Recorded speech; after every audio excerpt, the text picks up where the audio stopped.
Chào mừng các bạn đến với podcast của Delta MV, Delta MV Inside Byte. Viên là Lead Consultant của Delta MV, cũng là host của chuỗi series chia sẻ về insight về thị trường y tế tư nhân. Tham gia với Viên ngày hôm nay là Hà và Phương, cũng là Consultant của Delta MV, sẽ cùng chia sẻ là hiện tại có những cái xu hướng mới nào trên thị trường y tế tư nhân và các công ty dược họ nên có những cái chiến lược thay đổi như thế nào để có thể khai thác tốt tiềm năng của thị trường này. Trong tập đầu tiên thì chúng ta sẽ cùng nghe Hà và Phương chia sẻ về những yếu tố thúc đẩy sự phát triển của nền y tế tư nhân, cũng như là lý do tại sao càng nhiều bệnh nhân lại chọn khám chữa bệnh ở những cái kênh này. Theo số liệu thống kê ghi nhận được thì 95% tổng các cơ sở y tế khám chữa bệnh ở Việt Nam là cơ sở y tế tư nhân. Vậy thì đâu là những cái yếu tố thúc đẩy cái sự tăng trưởng này?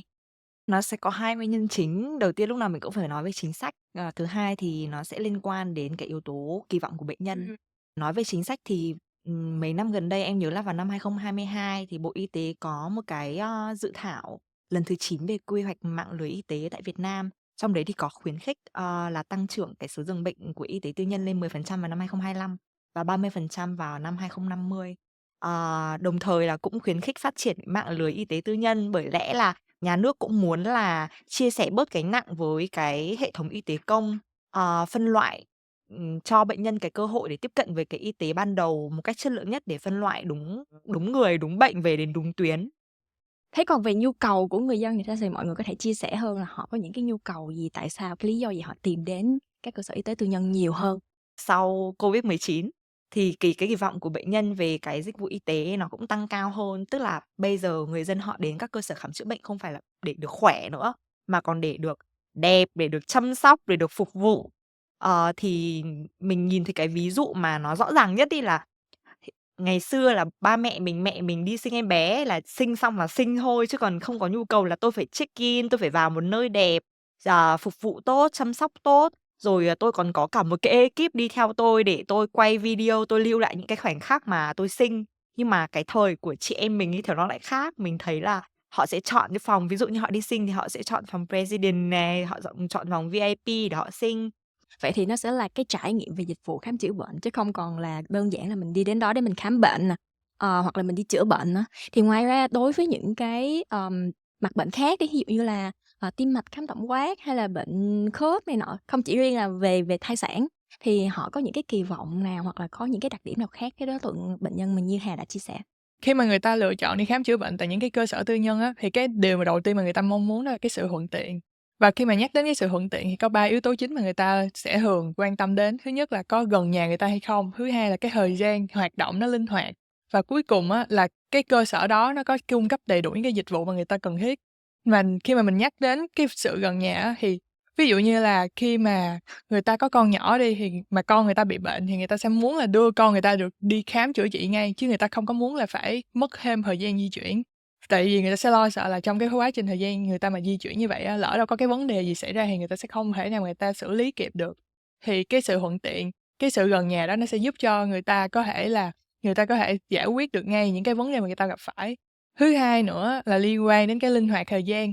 Giống như là chị em mình là nhân viên văn phòng, đúng hông? Thì mình sẽ phải đi làm từ sáng đến tối, thì bây giờ mình bị bệnh thì mình chỉ cần là mình đi làm xong mình về là mình ghé ngang qua mình đi khám được luôn, chứ mình không có cần phải xin sếp là "Cho em xin nghỉ ngày hôm nay để em đi khám bệnh." Thì nó sẽ thuận tiện cho người ta, mà người ta cũng không có tốn những cái chi phí, gọi là, cái chi phí gián tiếp là liên quan đến cái việc người ta phải nghỉ làm nữa. Và cuối cùng, một trong những cái yếu tố mà dẫn đến cái việc là bệnh nhân người ta di chuyển từ những cái cơ sở công sang tư nhân á, là tại vì người ta muốn được cung cấp đầy đủ những cái dịch vụ ở ngay tại một cơ sở duy nhất. Tại vì á, sau khi mà dịch Covid-19 bùng ra á, thì có một cái vấn đề xảy ra là bị cái sự thiếu hụt về hóa chất cũng như là cái trang thiết bị trong việc thực hiện xét nghiệm, cho nên là các bác sĩ ở bệnh viện công bắt buộc người ta phải đưa bệnh nhân của người ta đến một cái cơ sở khác để làm xét nghiệm. Thì cái điều này khiến cho bệnh nhân cảm thấy khá là bất tiện, cũng như người ta cảm thấy là không có hài lòng với cái dịch vụ mà người ta nhận được. Cho nên là người ta sẽ có xu hướng người ta chuyển sang đi những cái phòng khám tư nhân, những cái phòng khám chuỗi mà nó có cung cấp kể cả từ xét nghiệm cho đến là khám chữa bệnh ban đầu, sàng lọc bệnh, cho đến là khám tổng quát, khám chuyên khoa. Thì người ta vừa có thể làm xét nghiệm ở đó mà người ta vừa vẫn được chăm sóc sức khỏe luôn, thì nó sẽ rất là thuận tiện cho người ta. Phương nói một cái ý rất là hay, đó là hiện tại bây giờ họ chọn những cái nơi khám chữa bệnh nó không chỉ là gần nhà nè, tôi không cần phải mất thời gian đi rất là xa, rồi cái nơi đó phải có rất là nhiều, những cái công cụ, những cái xét nghiệm, tôi đến đó tôi được làm rất là toàn diện, không cần phải mất thời gian đi thêm một cái chỗ khác nữa. Thì chị thấy cái ý này cũng rất là hay và rất là quan trọng. Chị quên có nhắc đến một cái từ rất là hay, đấy là chăm sóc sức khỏe toàn diện. Khi mà mình nói đến chăm sóc sức khỏe toàn diện ấy, đấy là một trong những cái yếu tố chính mà kéo bệnh nhân từ kênh công về kênh tư. Tại vì khi mà em đi phỏng vấn với các, bệnh nhân ấy, thì em nhận ra được một cái điều là họ đến những cái kênh, tư nhân để họ thăm khám bệnh thay vì kênh công là bởi vì là họ muốn được tư vấn kỹ càng này, họ muốn cái danh mục thuốc họ được lựa chọn tốt hơn này. Và, họ muốn là cái số lượng xét nghiệm mà họ làm ấy nó bao phủ hơn, tức là họ không cần phải đi đến nhiều cơ sở để làm một cái xét nghiệm nữa như Phương vừa nói ấy. Thì trong cái khía cạnh mà tư vấn bệnh với bác sĩ ấy, nó giải thích cho bạn là tại sao bạn bị bệnh này, rồi cái trạng thái cơ thể của bạn đang như thế nào, mà còn là vấn đề bác sĩ làm tâm lý với bệnh nhân nữa.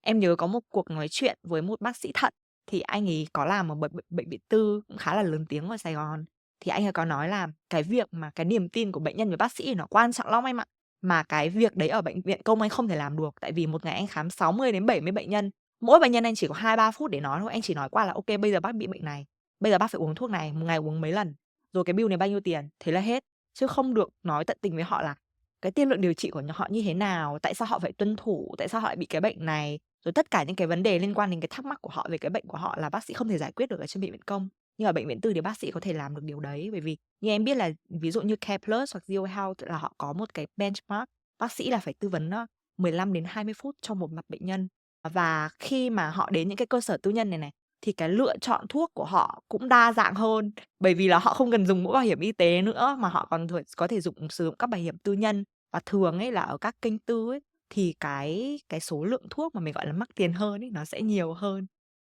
Kênh tư ấy, họ có thể có một số cái nhu cầu của bệnh nhân mà kênh tư serve tốt hơn so với ở bệnh viện công. Mà một trong những cái nhu cầu hay kỳ vọng lớn nhất mà em thấy nó quyết định đến việc là bệnh nhân họ chọn, kênh tư thay vì kênh công là cái kỳ vọng được chăm sóc sức khỏe liên tục. Chăm sóc sức khỏe liên tục là gì? Là tôi được phục vụ, tôi được, điều trị bởi một bác sĩ, tôi có thể,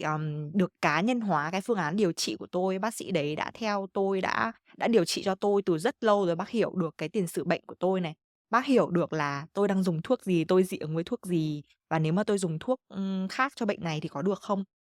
Cái thứ hai nữa là họ có thể tiếp cận đến bác sĩ đấy nhanh nhất có thể, thay vì là phải đi một quãng đường dài đến bệnh viện công làm việc với một bác sĩ mới, được khám bởi một bác sĩ mới, thì họ có mình gọi là bác sĩ gia đình ấy để họ có thể xin lời khuyên. Ờ, mà khi mà đến bệnh viện công, ví dụ như đi tái khám đi, không biết là ví dụ bố em là bị bệnh tim, thì bố em đi khám tại bệnh viện công, bố em quen với một bác sĩ và theo bác sĩ đấy điều trị mãi. Nhưng mà tại vì là nếu mà đi khám ở bệnh viện công thì cái lịch nó không cố định. Thì hôm nay tôi đi tái khám lịch của tôi là ngày này nhưng chưa chắc bác đã ngồi phòng khám vào ngày đấy. Thì cái việc chăm sóc liên tục ấy nó không được bảo đảm. Thì thay vì thế thì bố em sẽ chọn là đi về phòng mạch của bác sĩ để tái khám lại.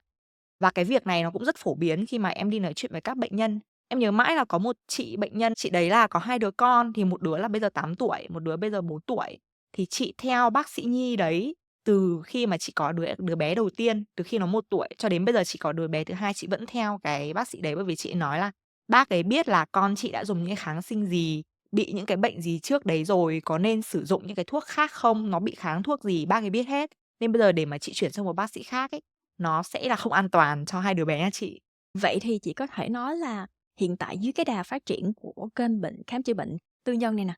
thì các kênh bệnh viện công đang bị mất dần cái vị thế không? Và trong tương lai cái số lượng người đến khám ở bệnh viện công sẽ giảm rất là đáng kể. Nếu như mà mình xét về cái số lượng bệnh nhân mà đến bệnh viện công á, thì thực ra là nó sẽ không giảm. Tại vì á, cái bệnh viện này nó sẽ vẫn chiếm ưu thế đối với những cái bệnh nhân nặng mà người ta cần điều trị chuyên sâu hơn. Tại vì những cái phòng khám đa khoa tư nhân hay những cái phòng mạch tư của bác sĩ á, thì nó chỉ dừng lại cái việc là khám sàng lọc ban đầu hoặc là khám tổng quát, hoặc là, kiểu như là, để theo dõi bệnh nhân sau khi mà bệnh đã ổn định thôi. Còn nếu mà bệnh nhân mà đã bệnh nặng rồi thì người ta bắt buộc người ta vẫn sẽ đến bệnh viện. Cho nên là nếu như mà xét trong tổng quát thì nó vẫn không giảm, nhưng mà các bác sĩ đều nhận thấy có một vấn đề là cái số lượng bệnh nhân đến khám chữa bệnh ban đầu tại bệnh viện để khám sàng lọc cũng như khám tổng quát thì nó sẽ giảm hơn. Và cái điều này nó là một cái xu hướng chung và mọi người vẫn đang tìm cái cách nào đó để có thể làm thay đổi cái xu hướng này. Em rất là đồng ý với lại cái quan điểm của Phương, tức là mỗi một cái cơ sở khám chữa bệnh, mỗi một cái mô hình thì nó sẽ có một cái đặc điểm bệnh nhân riêng. Tuy nhiên thì các bệnh viện công ấy, có lẽ là họ cũng đã quan sát được cái xu hướng này và họ cũng đang dần đổi mình. Nhưng mà nó có một chút gì đấy mà mình gọi là hơi khó khăn. Thực tế thì họ cũng đã mở rộng những cái mô hình tư nhân ở bệnh viện công rồi, nhưng mình thấy là bây giờ họ sẽ có những cái khoa khám bệnh theo yêu cầu này, hoặc là đặt lịch hẹn khám bệnh online với bác sĩ, hoặc là đặt lịch hẹn khám bệnh với giáo sư. Thì đấy cũng là những cái dịch vụ mở rộng ở các bệnh viện công để họ có thể giữ được một cái tệp khách hàng, khám sàng lọc ban đầu nhất định, đến bệnh viện. Thì rõ ràng là chị nghĩ là bên phía các bệnh viện công họ cũng thấy được cái sự đe dọa về cái số lượng bệnh nhân, gọi là, nó có cái sự dịch chuyển, mặc dù nó không lớn đâu, nhưng mà tương lai thì có thể là những cái bệnh nhân mà đi khám tổng quát, đòi hỏi một cái service nó cao hơn, nó sẽ dịch chuyển dần về phía các bệnh viện tư hoặc là các phòng khám tư. Thì đâu đó chị nghĩ là các, bệnh viện công họ cũng nhìn thấy và họ mong muốn có một cái chiến lược làm sao có thể thay đổi cái bộ mặt của mình. Thì chị nghĩ đây là một cái cơ hội mà để cho các công ty dược họ có thể là nhảy vào để giúp đỡ các, bệnh viện công để làm sao là có thể trở thành một cái partner giúp họ build được cái hình ảnh. Song song với đấy nữa ấy là như chị Quyên nói là họ nên cầm tay với các bệnh viện công để họ có những cái chiến lược phù hợp,